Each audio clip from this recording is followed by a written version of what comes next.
ఏం పేరు? నా పేరు వెంకటేష్ సార్. వెంకటయ్య, ఎక్కడి నుంచి వచ్చినావు? Eshwarappa clinic Kismatpur sir. కిస్మత్పూర్కి వచ్చినావు. అవును సార్. ఏం బాధతో వచ్చినావు? నాకు డిస్క్ ప్రాబ్లం అని వచ్చింది. డిస్క్, వెన్నుపూస డిస్క్ల ప్రాబ్లం ఉన్నది. అవును సార్. అప్పుడు ఏమేం బాధ ఉండే?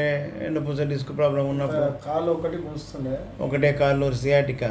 సార్ ఇప్పుడు 4 అయినాయి సార్. ఇప్పుడు మరి ఇక ఎక్కడ పోయినావు? ఏం చేసినావు?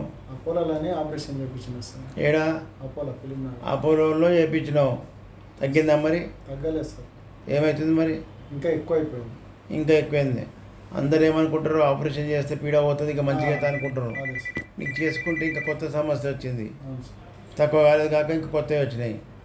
మొత్తం తిరిగి అలసిపోయింది. ఇవన్నీ నీ రిపోర్ట్స్ బ్యాగ్ నింపుకొచ్చినావు కదా? జాలేదు సార్. 50 కిలోలు ఉంటాయి. 50 కిలోల రిపోర్ట్స్ ఉన్నాయా? వాయమ్మో. ఇప్పుడు ఆపరేషన్కి ముందు ఒకటి, తర్వాత ఒకటి తీసుకొని వచ్చినాము. అంతే. అట్లా ప్రజలకు హోమియోపతి గురించి తెలియక చాలామంది ఆపరేషన్లకు ఎగబడి ఖరాబ్ చేసుకుంటున్నారు ఆరోగ్యము. చేసినా నీకు న్యాయం కాకపోయా. నువ్వు అనుకున్నావు చేస్తే నీ మూలం పీడ పోతా అనుకున్నావు, కానీ చేస్తే ఇంకా కొత్త సమస్యలు వచ్చినాయి.